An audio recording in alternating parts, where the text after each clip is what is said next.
दोस्तों, मौसम बदल रहा है और मौसम बदलने के साथ साथ एलर्जी, अस्थमा और साइनस वालों की प्रॉब्लम भी बढ़ जाती है। जी हाँ, नमस्ते।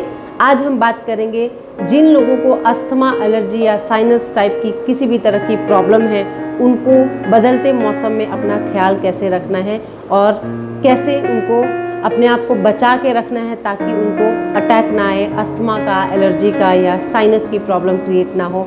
तो चलिए जानते हैं कि इस बदलते मौसम में आपको किस तरह से अपना ख्याल रखना है, छोटी छोटी बातों का ध्यान रख के कैसे आप बच सकते हैं बड़ी प्रॉब्लम से। क्योंकि जब हम छोटी छोटी बातों का ध्यान रखते हैं तो हम बड़ी बड़ी प्रॉब्लम से ऑटोमेटिकली बच जाते हैं।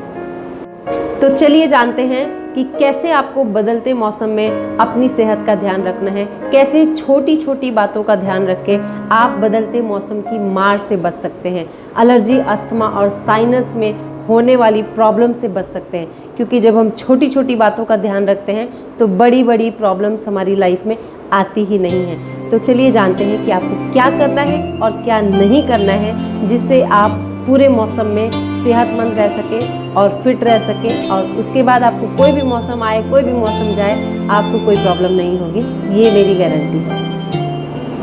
सबसे पहले तो आप ये जान लीजिए कि अस्थमा, एलर्जी और साइनस वालों को सुबह सुबह कौन सी प्रॉब्लम्स का सामना करना पड़ता है। सबसे पहले उनको ये होता है कि उनको कफ जम जाता है, स्नीजिंग होती है, कभी कभी सर में दर्द रहता है, हैवीनेस रहता है, पूरा सर भारी भारी सा रहता है, रात को नींद नहीं आती ठीक से और सुबह पूरे दिन इरिटेशन होता है और कभी कभी चेस्ट में पेन होता है, ब्रीदिंग प्रॉब्लम शुरू हो जाती है, सांस लेने में तकलीफ होती है। स्पेशली जब आप रात को सोते हैं तो उस वक्त आपको सांस लेने में ज़्यादा तकलीफ होती है। तो ये सिम्टम्स हैं एलर्जी, अस्थमा वालों के जो बदलते मौसम के साथ शुरू हो जाते हैं। तो आइए जानते हैं कि आपको किन किन बातों का ध्यान रखना है, छोटी छोटी चीज़ों का ध्यान रखना है जो रेगुलर रूटीन में आप शामिल कर लीजिए, तो उसको फॉलो करके आप बदलते हुए मौसम में अपना अच्छे से ध्यान रख पाएंगे और इन सब प्रॉब्लम से बच जाएंगे जो बदलते हुए मौसम में आपको अटैक करती है। तो चलिए जानते हैं कुछ सॉल्यूशन जो आपको कुछ भी ऐसा नहीं करना है जिसमें आपको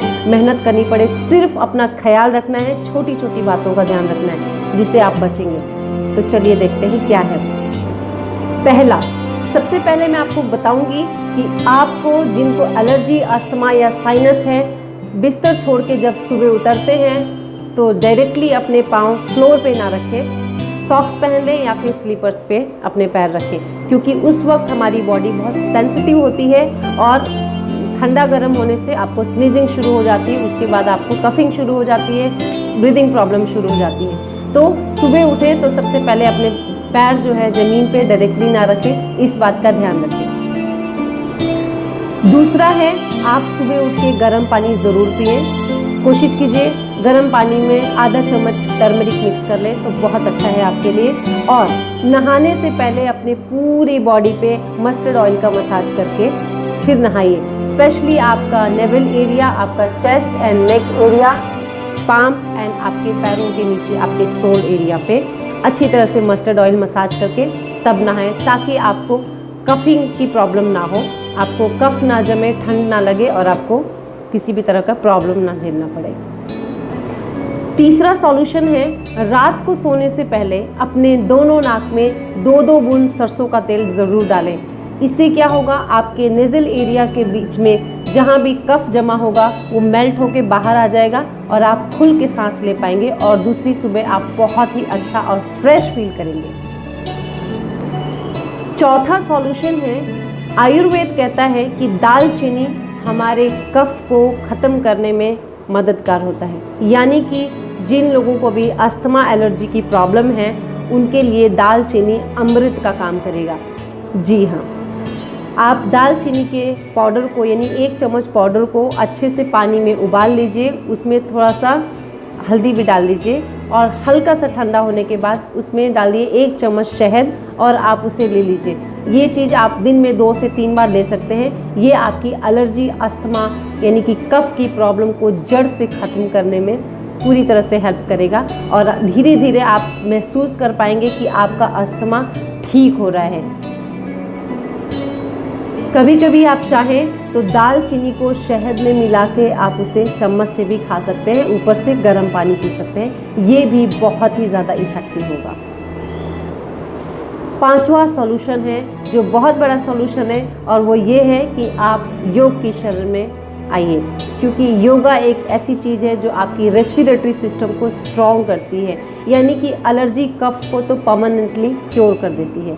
और कम से कम आपको आधा घंटा प्राणायाम हर रोज़ करना है, जिसमें डीप ब्रीदिंग और कपालभाति, अनुलोम विलोम ये शामिल होंगे, जिससे आपका रेस्पिरेटरी सिस्टम स्ट्रॉन्ग होगा, आपकी इम्यूनिटी स्ट्रॉन्ग होगी, और अगर आपकी इम्यूनिटी स्ट्रॉन्ग होगी तो कोई भी प्रॉब्लम आपको नहीं झेलना पड़ेगा, ठीक हो जाएगा। छठा सॉल्यूशन है, आपको नहाने के पानी में आधा चम्मच नमक डाल के नहाना है, गुनगुने पानी में। जी हाँ, जिन लोगों को एलर्जी, अस्थमा की प्रॉब्लम है, साइनस की प्रॉब्लम है, उनको बदलते मौसम में कभी भी ठंडे पानी से नहीं नहाने चाहिए।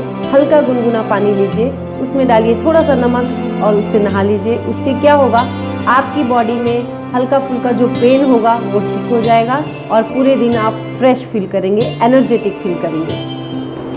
तो ये थे सॉल्यूशन जो आपको करने हैं, नहीं है ना ज़्यादा मुश्किल, आप कर सकते हैं घर बैठे। ये ऐसी कोई चीज़ नहीं है जिसमें किसी इक्विपमेंट्स का इस्तेमाल हो रहा है या कुछ भी, ये तो आप डेली रूटीन में शामिल कर सकते हैं, जिसे करके आप बदलते मौसम की मार से बच सकते हैं। तो आइए अब जानते हैं कि आपको क्या नहीं करना है, क्योंकि आपका ये जानना भी ज़रूरी है कि आपको क्या नहीं करना है जिससे आप बदलते मौसम की मार से बच जाए। तो सबसे पहले इसमें आता है कि आप ठंडी चीज़ों को पूरी तरह से अवॉइड करेंगे। ठंडा पानी बिल्कुल नहीं पीना है, नॉर्मल पानी या फिर गुनगुना पानी। दूसरा आपको करना है, दही नहीं खाना है, खट्टी चीज़ें नहीं खानी है, जितनी भी खट्टी चीज़ें जिनकी तासीर खट्टी है वो आपको अवॉइड करना पड़ेगा। तीसरा है, किसी भी तरह का ऑयली खाना ना खाएं, मतलब कि जिस खाने में ज़्यादा ऑयल हो, या अगर आप खुद से बनाते हैं तो कोशिश कीजिए कि कम से कम ऑयल डालें और वो खाना खाएं। चौथा है, बासी खाने से बचें। अगर आपके घर में कोई भी खाना बच जाता है तो कोशिश भी ना करें कि अगली सुबह आप उसे खाएं, गरम करके या ठंडा, किसी भी तरह से बासी खाना ना खाएं। पांचवा है, आप बाहर की चीज़ों को अवॉइड करें, फास्ट फूड अवॉइड करें, पिज़्ज़ा बर्गर तो बिल्कुल भूल जाइए। इसके अलावा भी अगर आप खाना बाहर से मंगाते हैं तो कोशिश करें कि वो ना खाएं, मंगाएं ही ना, क्योंकि बाहर की चीज़ें किसी भी तरह से आपके लिए हेल्दी नहीं होती हैं। उसकी कोई गारंटी भी नहीं होती कि वो फ्रेश खाना है कि वो कब का बना हुआ है। तो कोशिश कीजिए कि बाहर के खाने को अवॉइड करें, फास्ट फूड और जो भी आप मंगाते हैं खाने के लिए। इसके अलावा अपनी नींद पूरी करें। कितना भी काम का लोड हो आपके ऊपर, कितना भी आप रात को जगते हो, कोशिश कीजिए रात की नींद ज़रूर पूरी करें। इस वक्त अभी कोरोना टाइम में सब लोग बिज़ी हैं, सबके ऊपर ओवरलोड है, लेकिन कोशिश कीजिए कि आप वक्त निकाल के अपनी नींद ज़रूर पूरी करें, क्योंकि नींद अगर नहीं पूरी होती है तो आपकी इम्यूनिटी पे अटैक होता है। आपकी इम्यूनिटी सिस्टम, जो आपका इम्यून सिस्टम है, पूरी तरह से वीक हो जाता है, जिसकी वजह से ये सारी प्रॉब्लम का सामना करना पड़ सकता है आपको।